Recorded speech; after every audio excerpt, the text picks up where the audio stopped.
I'm getting so tired. I'm getting so.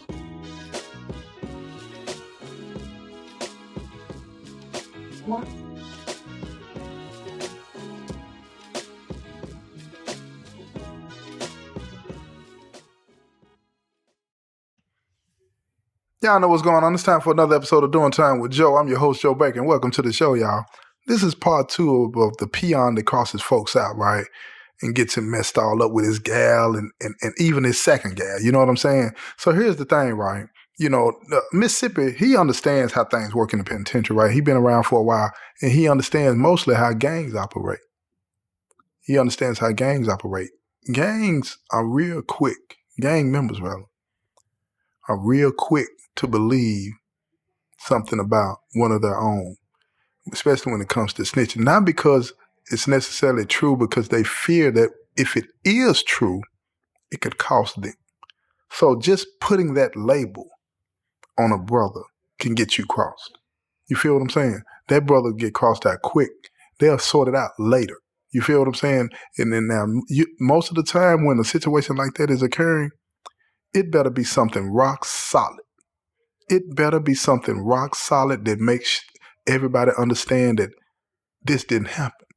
And most of the times, that's not the case. And Mississippi knew that. So he's sitting down in the cell and he's got to figure this out, because the truth of the matter is, if he doesn't make this work, they're going to get him.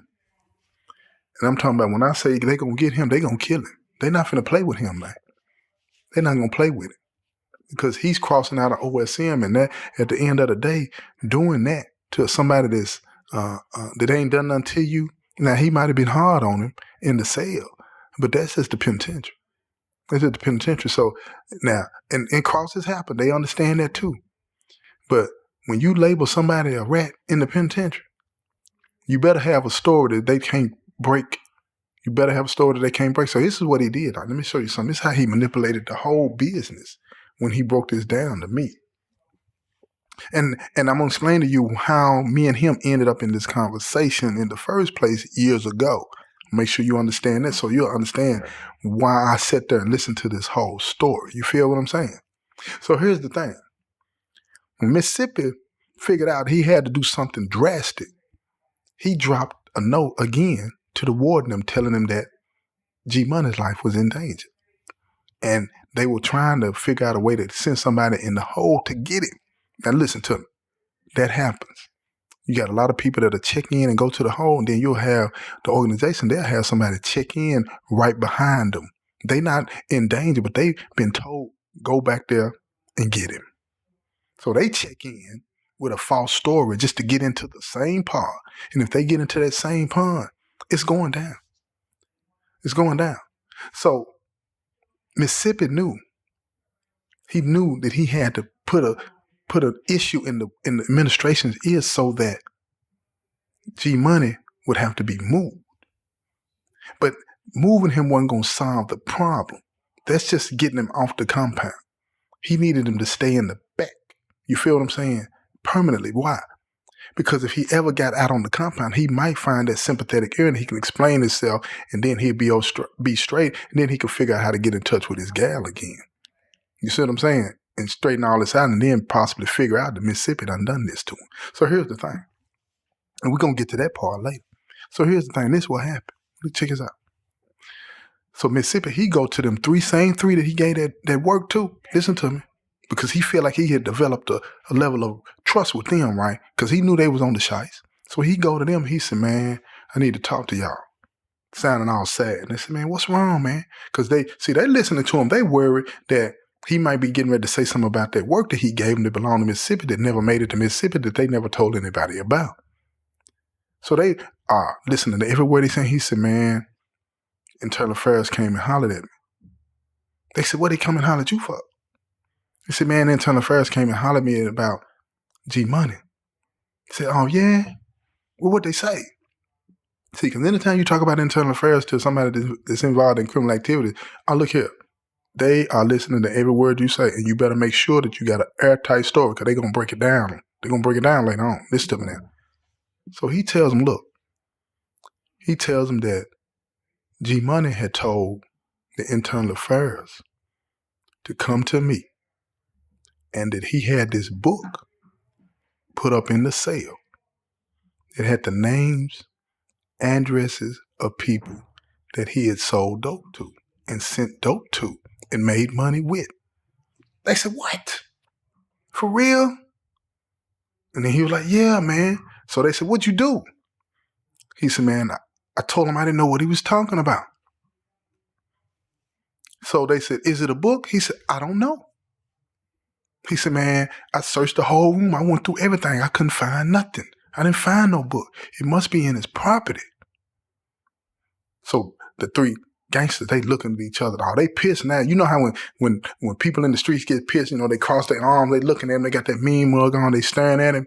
But they want to listen to what he's saying. Because now, see, crossing Mississippi out would benefit them too in the event that later on he found out that they had his work and didn't send it over there to him and didn't tell nobody about it. So it's in their interest now to make sure he's crossed out too. See what I'm saying? So they kept on asking questions, and Mississippi kept telling them certain things about what I said. All of it's a lie, though. Every single word of it was a lie. G-Money ain't said nothing, ain't done nothing. It ain't no book. But they don't know that. They don't know that. See, in the penitentiary, one thing you got to learn about people in the penitentiary, they're going to make it sound real nice. Real nice. Don't care nothing about tricking you out your life. Don't care nothing about tricking you out your life. So, boom. Them three young gangsters ran straight to the POAs and told them what they were told, right? They come back the next day. They get Mississippi. Mississippi go tell the POAs what to be. And the POAs are the people in authority, right?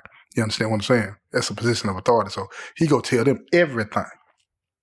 He go tell them everything that he had been told. But it's all a lie. Ain't none of it true. Ain't none of it true. You feel me? None of it true. So they sitting there, they biting it though. And now they looking at it like, man, G-Money a rat. G-Money's a rat. They done took the word of this Peon when they know they're not supposed to, because they were sellers for so long and G-Money had vouched for him and all of these different types of things. Him vouching for him gave him credibility with them because he was acting like he was reluctant to tell them, but he felt like they needed to know. Like he was looking out for them in their best interest. I'm helping y'all out. Y'all need to know what type of dude you got. But see, remember when I told you in the first episode about the resentment that he had built up towards G-Money because G-Money got him washing clothes, cleaning the cell, and all these other types of things. When he needed the cell, he putting him out of the cell and all this and that. Even though G-Money let him use the phone and he'll give him a little work every now and then so he can put some stuff on his shelf so he don't have to take care of him. He don't want to appreciate none of that. He's still upset. He want his lick back. And that's what he does. Because now he had crossed the line that he knows that he has to secure his down and make sure can't nothing come back on him. And the best way to do that is to label somebody a rat, to take all credibility away from him. So when he does, if he does hit another compound, it's over with. It's over with. So to cap it off, Mississippi, he calls both of the females and tells them the same bogus story. Now they pissed because they had been brainwashed to believe that the code is the code. G-Money done drilled this into them. He done drilled this into them, and now they listening to him. They saying, this dude is fake. He's phony. F him, forget him, this, that, and the third. They going harder on him than his own brothers going on him because they had drank the Kool-Aid. Now, Mississippi, he leaning back. He's wondering if he's gone too far, but it's too late. It's too late. So now, the warden them starting to hear rumblings on the compound. And when they hear these rumblings on the compound, these officers hearing these rumblings on the compound, they start to think, wait a minute, this stuff must be true. Something going on. He must owe money. See, they got another story in their head. He must owe money. They gonna get it. Guess what? They got to move him. They move him to another penitentiary. They put him on lockdown in protective custody because the word had been spread like wildfire all throughout the penitentiary. G-Money ain't straight. All because of what Mississippi did. You feel me? All because of what Mississippi did. Now let me tell you how it all ended up getting straightened now. Now this is the story. This is how it got straightened out. Now this is when I met Mississippi. He ended up getting shipped to the institution I was at. And he's about to get out the penitentiary. And he's going back to Mississippi. right? So he finds out after a few months who I am. So he asked my number two, could he talk to me one day about something related to the business? And I'd already heard about him and who he was, and brother was vouching for him from all over the state, talking about he's solid, man. He looked out for us. He let us know about G-Money, all this and that, right? So when he asked to speak to me, I said, yeah, let him come on over. So he comes over, he said, man, I need to tell you something, man, because I'm finna get out, man, and I want to make sure that everybody know the truth about what I did and why I did it, right? Now, I'm tell you something. A lot of people don't understand that some people just don't want to live like that. And Mississippi had started going to church and turning his life around, and he wanted to clean up some things, right? Even if it meant that it was going to cause him problems. Now, see, the reason he felt like he could step to me, because at this time, believe it or not, y'all, I worked in the chapel. But I'm full-fledged in rotation too now. I know, you're probably saying, Joe T, what are you doing? How can you be working in the chapel and then be full-fledged running the compound? You know what I'm saying, with that nonsense? I ain't got no explanation for it, y'all. I ain't got no explanation. I ain't even finna try to give you now, and it's just what it was. I was tripping back in the day, thinking I can have 1 foot in and 1 foot out. You feel what I'm saying? But I'm going to say this. It allowed for a lot of brothers like Mississippi and some brothers that were affiliated in other organizations to approach me, because I kept a lot of that gangster stuff on the shelf. And I would listen to people and I would try to work out a solution that didn't mean that people would get hurt. Don't get me wrong. Sometimes, yeah, beat them up. But in some situations, man, like this one, after Mississippi gave me the rundown and told me what it did, I'm sitting there looking at him like, boy, they going to beat your brains out. Because I got to tell them what's going on. I got to take this all the way up the chain. Got to take it all the way up the chain. And let them know, because this brother, he been ostracized and in protective custody for years now, at least 3 years at that time. So I'm sitting and I'm telling Mississippi, I got to do this, right? I break it down on what he said, yeah, I know. But he asked me, he said, could you wait until I get out? And I said, absolutely not. Why should I wait until you get out? You've caused this brother a lot of pain, right? Because that really pissed me off, what he did. But he told me, he said, man, I didn't have to tell you this. He said, the reason I told you this because I want to get my life right. But I don't want to die either. He said, I told you this at all risk of my health, because y'all could hurt me anytime y'all want to. And I sat there and I thought about it, and I thought about it. And after a few days, I told my number two what was going on, right? And we talked about it. He was like, let me tell you something. He said, man, I'm going to keep it real with you. And my security. And my security, he was from West Tennessee. And he said, man, look, I hate that happened to bro, but that ain't our problem. I'm like, what you mean it's not our problem? This is the three of us talking now. He said, man, whatever they had going on, his brother crossed him out. He in PC. We can straighten it out and get him out, but ain't no sense in us crashing the mob and doing nothing to do, you know what I'm saying, to avenge something that went on a few years ago and mess up what we got going here. And then that's when I got to think. I'll keep it real. That's when I got to thinking, okay, we making a lot of money doing what we're doing.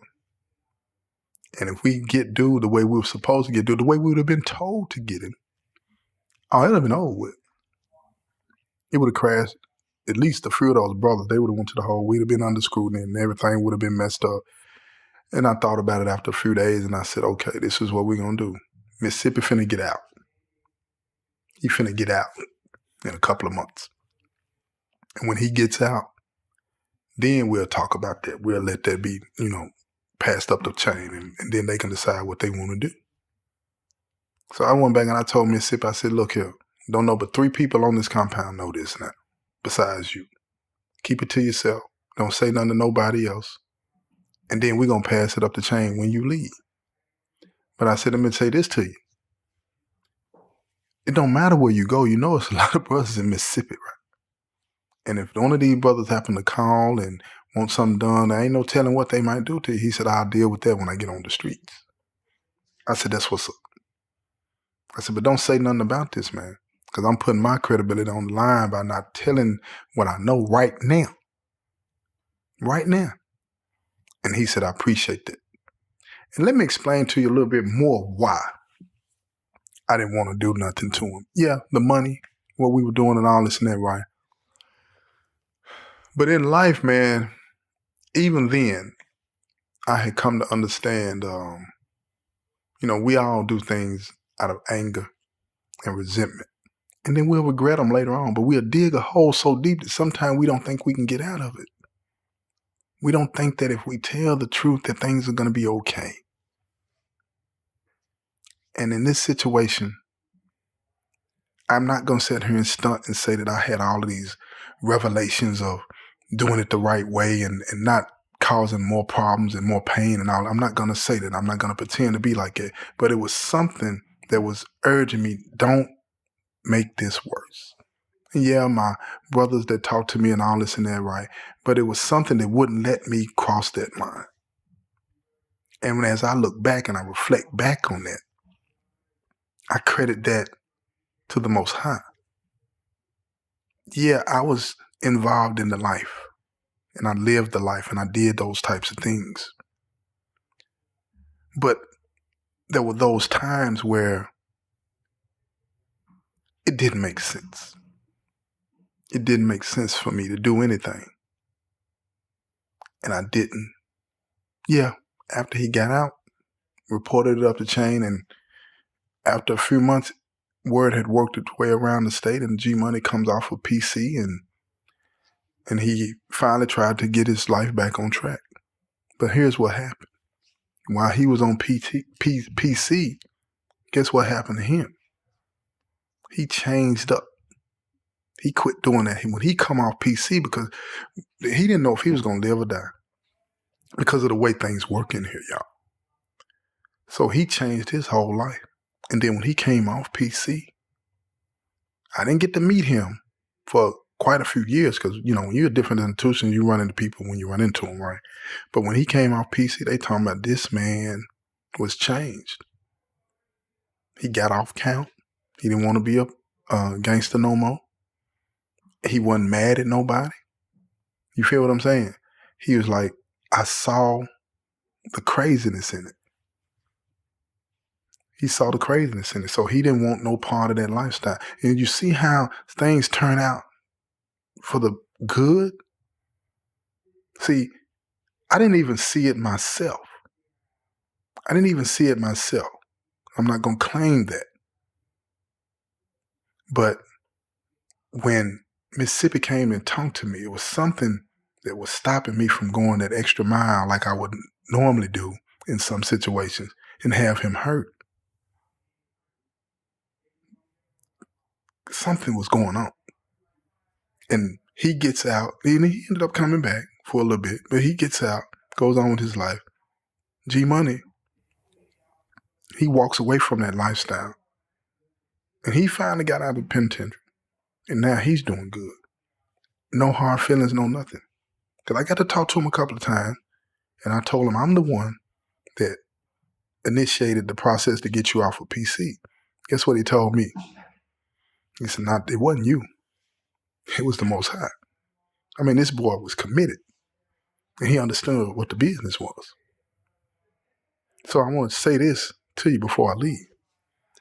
A lot of times we want to take credit for something that we ain't got no right to take credit for. It's the Most High making it work. And a lot of times we want to put on the Most High something that ain't got nothing to do with the Most High. It's got to do with the decisions that we make. God gives us sovereignty over the decisions that we make. And whatever decision we make, he lets it play out, good or bad. But he's always there with us. He's always there with us. In this situation, when you look at it from a gangster's point of view, terrible, terrible, terrible, terrible, bad. Certain things should have happened. But when you look at it from a spiritual point of view, all it'll leave you saying is, hallelujah, hallelujah, hallelujah. This has been another episode of Doing Time with Joe. I'm your host, Joe Baker, and I say peace, y'all. I'm getting so tired. I'm getting so.